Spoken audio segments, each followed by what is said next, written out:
Sports Tourers these days usually seem reasonably priced, until you start speccing it up and adding things that you actually want out of a sports tourer. Cruise control, heated grips, a centre stand, panniers. Then you suddenly find yourself a few grand deeper.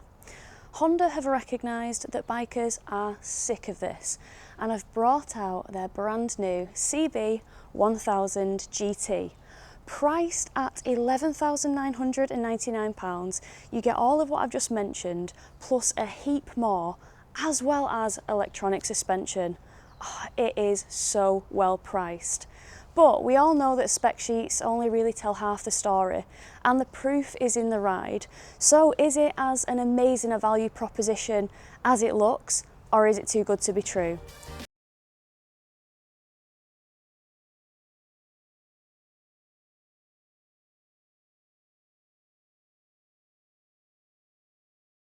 Let's take a look at the new Honda CB1000GT. Price starts at £11,999. You can get it in red, grey or black, and it will be arriving in the dealerships the second quarter of 2026. Powering the bike is a 1000cc inline-four derived from the Fireblade, making 147.6 brake horsepower and 102 Nm of torque. Plenty of punch for both spirited riding and long distance work. Up front you've got 4-piston radially mounted Nissin calipers biting onto 310mm discs and a 240mm disc with a single piston caliper at the rear and sintered pads. It also comes with cornering ABS thanks to a 6-axis IMU, something that the CB1000 Hornet doesn't have. Suspension is handled by Showa EERA electronic suspension front and rear with manually adjustable preload at the front. This gives you that blend of comfort and control, especially when switching between riding modes. Seat height is 825mm with a rider seat that's 15mm thicker than the Hornet, and the wet weight comes in at 229 kilos. Fuel capacity is 21 litres, giving you a claimed range by Honda of 340 kilometres. General features include 5 riding modes and a 5-inch TFT dash with Honda's Road Sync connectivity. There's an option of 3 displays on the dash: bar, circle and simple. You can have the text white on black or black on white. The bike has auto-cancelling indicators, emergency stop signal, keyless ignition with an answer back feature, whereby the hazards come on if you press the button, backlit switchgear, full LED lighting and a USB-C port for charging. Wheels are 17-inch front and rear, running a 120/180 tyre setup. Compared to the Hornet, the CB1000GT gets a thicker rider and pillion seat, an extended subframe and swing arm, a 10mm longer wheelbase, 3mm more ground clearance and an extra 4 litres of tank capacity. On the touring side, Honda includes a lot of kit for the price: 37-litre and 28-litre panniers, 5 levels of heated grip, cruise control, a quick shifter and auto blipper, handguards, a centre stand and a 5-way adjustable screen with 81mm of range. So overall, the CB1000GT packs Fireblade inspired performance, proper long distance practicality and a seriously generous standard equipment list, all at a competitive price point. Okay, let's ride! Right team, well, I'm on the CB1000GT. Oh yeah, oh yeah, oh yeah. Oh, I love being on something fast and smooth when I'm in Spain. It's just such a good feeling. Now I'm going to talk about something that I feel became very apparent to me the moment I threw my leg over it. When I heard the seat height, 825, I thought, oh, that's actually, that sounds like it's going to be pretty low. But for me, I don't know what it is, it feels more like 835. And I know that doesn't sound a lot, like 10mm more, but believe me, when you've got short ass legs like me, 10mm feels big. Music to Mike's ears. So yeah, I don't know. I'm gonna just jump straight to it now early on in the video, where I show you what it's like for me to sit on this bike. I am a 162cm individual, or a 5'4" individual. whatever metric you prefer. And my inside leg measurement is 29 inches or 73.66 centimetres. And this is what it's like for me to throw my leg over this bike and sit on it. As you can see, if I've got a flat foot down on one side, I've very much got a dangle on the other side, which I don't know why, I just wasn't expecting it. But I think a worry to riders was that it might be, quite small for a sports tourer. Okay, we get some flowy roads now. Hello. Follow the leader, leader, leader, follow the leader. Look at us all.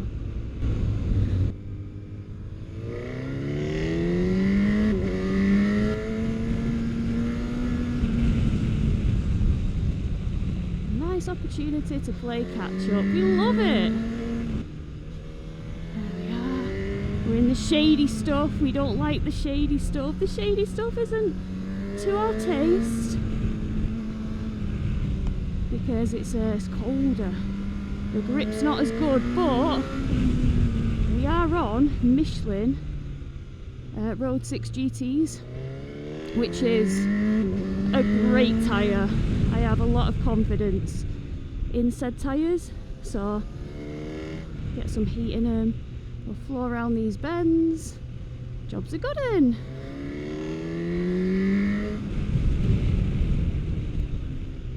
I'm just trying to get into it, but so far, yeah. Okay, so we caught the pack back up. Love that for me. So as you would have seen in the B-roll, the spec is incredible, isn't it? The spec is incredible for what you get. We've just done a bit of tracking, so I've popped my cameras on as we are heading to our coffee stop, where I will do a proper walk round of this bike, show you the close-ups, the pretties, the nasties, whatever we can find. Oh god, I think Chopsy's going to scrape his Insta360 and it's literally making me wince. This, you can very much tell that it is Hornet-derived. Oh yes. I mean, I know we don't have the 150 exact horsepower of the Hornet and the 155 of the Hornet SP, but we've got 147.6 brake horsepower, I want to say, 102 newton meters of torque, and it's a little bit heavier than the Hornet, of course, so it's 229 kilograms. But I tell you what, this definitely feels like a sporty tourer. And I say that, and when I say that, it normally means that it's actually, basically just a sports bike in touring clothing. But this actually does have the comfort and the practicalities of a touring bike. So when I say it's more sporty than toury, I don't mean because it's not toury. It really is. It's just very racy feeling. You've got that inline-four screamer, and she screams. And obviously you've got the quick shifter and auto blipper, so that feels super sporty as well. And yeah, it's just great. So obviously with this we have the electronic suspension. Sorry, we're just at a red light with all the other bikes. You've got a Rogue Hornet here as well. But yeah, the electronic suspension, I've currently got that set. Let's have a look on the screen. I've got that set to rider and luggage because we've got the panniers on. And I don't know if you would have seen in my intro or noticed, but actually one of our lead riders doesn't have the panniers on. And sometimes when you take panniers off, because the subframes are made so bulky to kind of accommodate, the extra weight that the tourers are designed to carry, sometimes it can look a little bit ugly and out of place, but this still looks sharp. It looks sharp, so you can still have a sexy bike even if you take the panniers off, which come as standard with the bike, so you don't even have to pay any more for them. Oh come on, I want to ride! I want to ride! But yeah, first impressions definitely very sporty. Oh, now when I was at Motorcycle Live, there was a gent called Clayton, and he was speaking to me, and he said that his next bike may potentially be this one. And I said, what do you want to know about it? I'm on the launch in a few days' time. He said, I want to know how it handles. And so far, hopefully you'll be able to see, it handles pretty nicely. Now, one of the things that I often feel about these kind of bikes is that the front can feel a little bit vague. You know, you kind of got to trust them a little bit. Like, say, for example, the Suzuki GSX-S 1000GX. You know, that feels kind of vague and kind of flighty. Even on the GT and, say, the Kawasaki SX, I feel like you've got a little bit better feel with those bikes. But it still takes a bit of getting used to when you jump on something like that from a naked, you know, with something, or a sports bike with proper front end feel. They can feel a little bit weird to get used to, like going into bends. But yeah, I feel like with this you can definitely feel what's going on through the front end, through the bars, and that's quite nice. Finally, hallelujah, let's go. Let's try and get some heat in the tyres. Oh, that quick shifter and auto blipper so far is behaving nicely. I'm finding a few false neutrals, but that's because I've got a bit of a delicate touch. I need to get a touch like a baby elephant and start really being more like firm with it all. So we've got 5 modes with this bike. We've got standard, which is middle of the range power all the way through, so number 2, 2 all round, 2 for power, 2 for engine braking, and 2 for Honda's selectable torque control.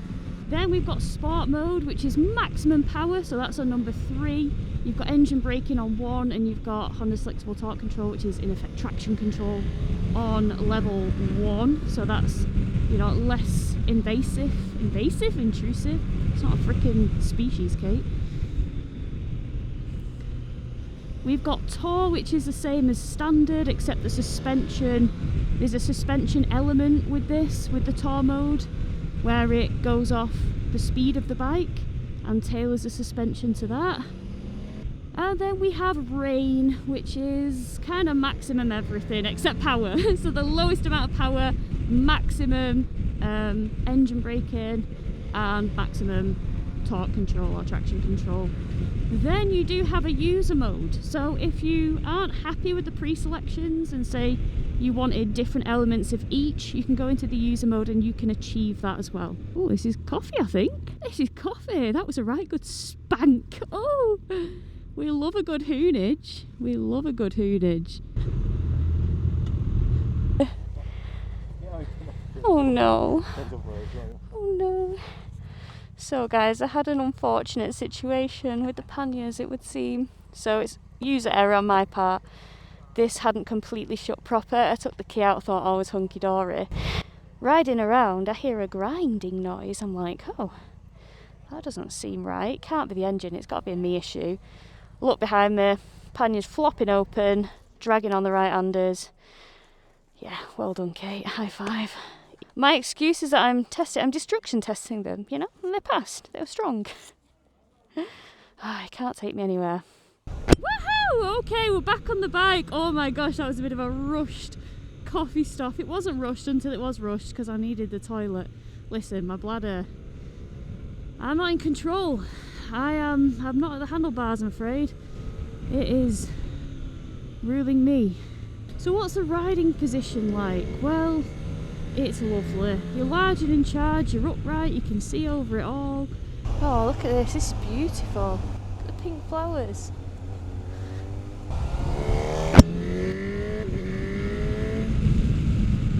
Yeah, I think because I was at the back of the pack, I think I've found myself with the Germans, yeah?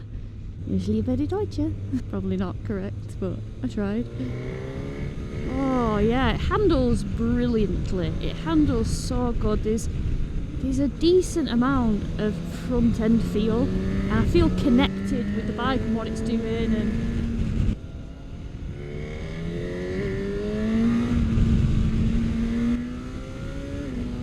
yeah, boy. You see, it's clear for days.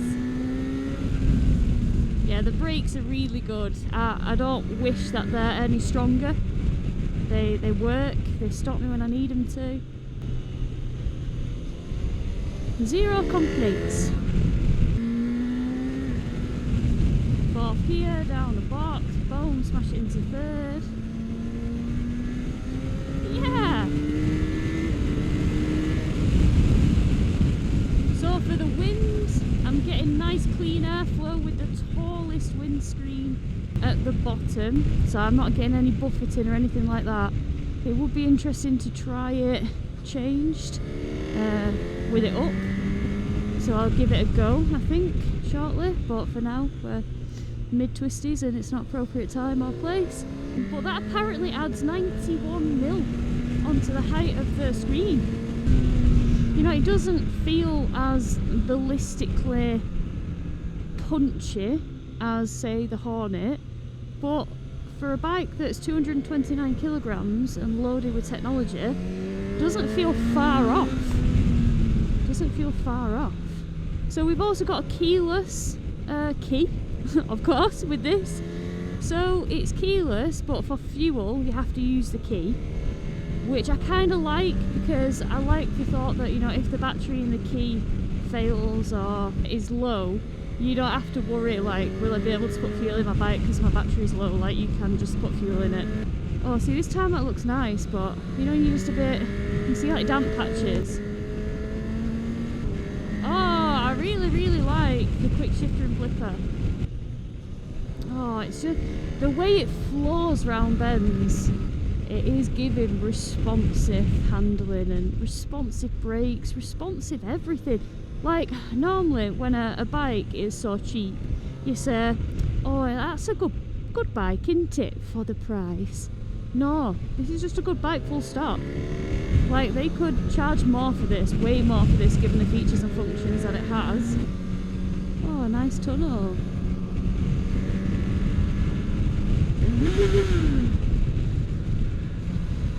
Gotta be done, gotta be done, I'm human.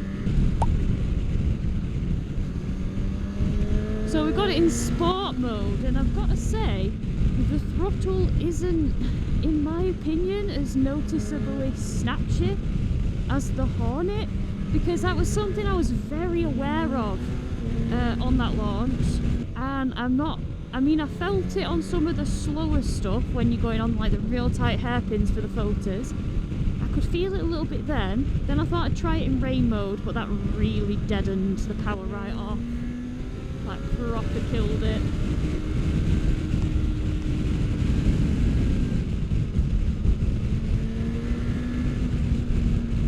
Oh, look at this.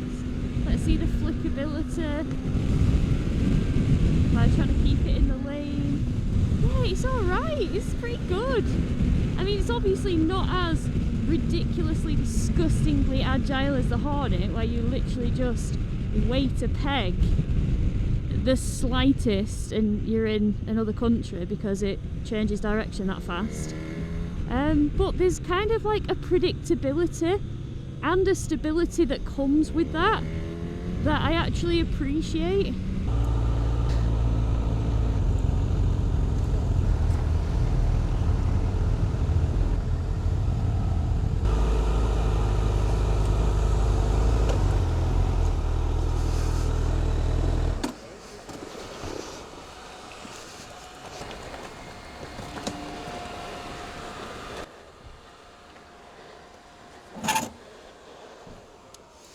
Right team, so it's lunchtime, and on the CB1000 Hornet vlog that I did in February this year, I did a nice walk round of it in this exact car park. So we're going to give the CB1000GT the exact same treatment. So let's start at the engine. If we have a look here, you know, very familiar. Everything looks pretty much the same. The front of the frame, like all this bit, is very Hornet-esque. I mean, it's pretty much the same as the Hornet. It's the rear subframe that differs. We have like an extra, like a pipe, like a piece that goes across for, you know, stability at speed and rigidity with that subframe. It is very much the same as the Honda though, in the sense that it's all like a single piece. It's not a separate subframe, and the welds are still weldy, like on the Hornet. So yeah, they're not the neatest of welds. However, the tank, we've got 21 litres, and look how sharp and angular it looks. What I really like is I like the continuation, like the sharp lines, and they thought about that with the grab rails as well. You know, they're really kind of sharp and aggressive and angular. With the back end, it's very Hornet-esque. It's still sharp, it's still aggressive, it's still real nice. The panniers, look at them, they're pretty sizable. I did have a little oopsie, as I mentioned before, with my pannier. But yeah, if you do get this bike and you get the inner bags with the panniers, just make sure that they're not like trapped, because it will help to pop them open. So just have a walk around and make sure, if you get this bike and you use the panniers, that everything is contained, so you don't do a me, because that's embarrassing. So chain drive, but we've got a nice centre stand to help with chain maintenance. We've got wonderful Michelin Road 6 GTs on this. If we have a look, I really like how the tank looks. It is a big tank, 21 litres, and it looks it, but it gives it presence and it makes it kind of look meaty and angular, and I really like that. We have a 5-stage adjustable screen, and that is really easy to operate. Look at that. So that's in its biggest setting. This is a bigger windscreen, an optional extra. So yeah, I really like that. It's much easier in my opinion than the NT1100, so that's a win. This is equipped with fog lights, so we have the fog light button here, we have a USB-C here, so it's right handy if you want to mount your phone here and plug it and keep it on charge. The screen, we've got a 5-inch TFT. It's now optically bonded. In layman's terms, it helps reduce the glare from the sun. And it's been very sunny today and I haven't noticed me not being able to read anything, so that's always good news. We've got cruise control, so it's operated on the right switch gear. You press that and then you control it here with your speed and your setting and all that jazz. The horn, I haven't found myself beeping it at all, so it's not been in the way. Levers, we don't have adjustability here, but we've got a little bit of adjustability, if you can see there. What else would you guys like to know? This one has been fitted with optional crash bungs, so they're not on as standard. This has also got the cheeky little kind of smoked perspex-y looking GT wing deflectors, which are a nice touch. If we look at the suspension, you can see that Showa ERA. And there you go. If we have a look here, you can see that electronic suspension at the rear as well. 24 levels of preload that you can adjust on the fly, so that's kind of good. If you have a look at the front, I think it looks quite nice. So as I mentioned, this one's been spec'd with the fog lights. It's really funny, I see some people and they say that is truly an ugly bike, but I think it looks really pretty actually. Like really nice, I don't have any complaints. I'm riding it in the grey. I might swap after lunch for somebody that's got the standard seat on, so I can kind of see what that's like from a comfort perspective, because you know this is a designed comfort seat which costs extra, so it'd be nice to see what the punter would get if they bought it just out the dealership. So yeah, I think it's a whole lot of features and spec for a very reasonable amount of money, especially given the riding experience. Right, I'll catch you back on the road. Okie dokie, so we've just had lunch and I have hopped on a red bike. Now, the red bike that I have hopped on has the standard screen and also the standard seat. So the grey one was a bit plushy, a bit tarty. It had the, you know, accessory, optional extra tall windscreen, and it had that comfort seat. And yeah, just getting on this bike, I instantly thought, wow, is it me or has it just become like really windy?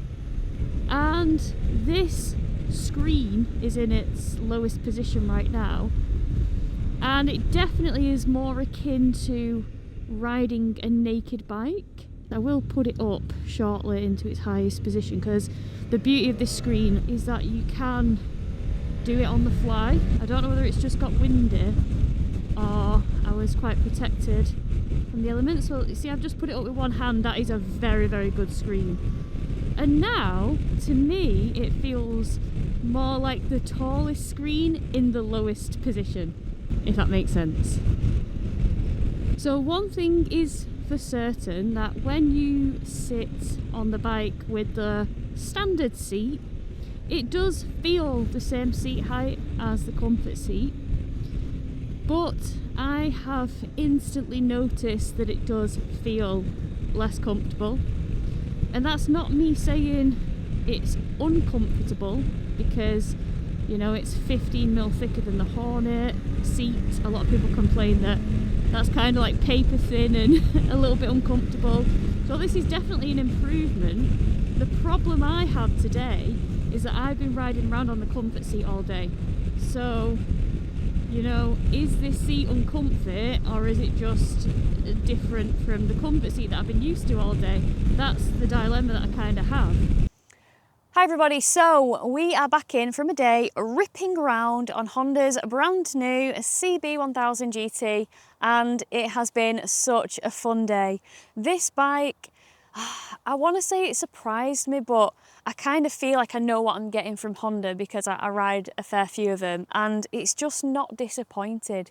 So £11,999 comes with all the things that you would need to just hop on it, fresh off the dealership floor, and go and do a tour. Things like the panniers are standard, the centre stand, the cruise control, the heated grips. And we were swapping bikes today, and one of the other journalists, Justin, put them on, and I don't know whether he was doing it because he's a sadist, but yeah, they were quite hot, and that was only in the first setting. So, you know, in a British winter, I'm pretty sure that with 5 levels, they'll get pretty toasty, which is good, because with some heated grips, they're not even worth having on. There's like hotter lukewarm bathwater out there than some, but this is actually decent. But yeah, it's a cracking bike. I've been a bit spoilt today because I've been riding the fancy one with the comfort seat and the taller screen, and they do make a difference in my opinion. So even though it does come pretty much tour ready, there are aspects, you know, like the seat and the screen that you can do to improve the ride in my opinion. But even just riding the standard one, the ride experience is definitely sporty. It's quite fast, it's very fun. The quick shifter and auto blipper is silky smooth, and yeah, it's just been brilliant to ride. It's really stable holding a line around the twisties, which I really like, because as I mentioned on the road with the Hornet, you literally just do you know, directional input, whether it's a little counter steer on the bar or a little weighted peg, and then you instantly point in a different direction, and it can be quite alarming if you're not used to something that can change direction so fast. With this, it feels more stable, more predictable, and I do really like that about this, because it's still got the excitement. I kind of liken it to maybe the Hornet is like a kid in the classroom that's, you know, eating too many blue Smarties, is a bit leery. With that throttle, sometimes it's a bit, you know, unpredictable. But this is just like the well-behaved kid in the class, but who's still respected by his peers and pretty cool, because it is just a great bike. So I'm going to pop my pros and cons on the screen now. But yeah, going back to that throttle, that is a very strong pro for me. I'll just leave the pros and cons on the screen while I jibber jabber so you can read them. But one thing that I did notice as a con that I feel like I do have to mention is, you know, some days today there was private roads, or closed roads, should I say, and, you know, it does, in my opinion, suffer the same fate as like the Suzuki GSX-S 1000 GX, in the sense that top end, when you're kind of doing more track day speeds, let's just say, it can feel like the front end gets a bit of a shimmy on, and I don't mind the odd shimmy, but not on a motorbike when we're caning on a little bit. So yeah, that was probably one of my biggest cons of the day, but that's not to say that this is a bad bike, because let's be real, when you're in the UK, you're not going to be doing them kind of silly speeds, because you'll just lose your licence. And at motorway speeds and normal speeds, and even kind of pushing the realms of legality in the UK, like this bike would perform excellently in terms of stability and handling. Just when you push on that little bit extra, I just noticed it, so I feel like I have to report on it. But yeah, it's just cracking. You just get so much for the money, and I feel like I'm just harping on about it, but You definitely need to book yourself a test ride and see for yourself what this bike is like. I don't think it'll disappoint. It's super comfy, the riding position is lovely, it's exciting, you know, it's got that inline-four like scream when you wind it on, it's just addictive. And yeah, it's a really, really pleasant bike to ride. But yeah, what do you think of this bike? Do you think Honda are onto a winner? I certainly do. I think it'll fly out very much like the Hornet did. So many features and attributes that this bike has for the price. I don't really think you can go wrong. Again, with Honda's massive warranties as well. You know, it's just a winning combo in my opinion. All right, guys, well, I hope you've enjoyed this. If you have, hit that subscribe button and I'll catch you all on the next video. Goodbye.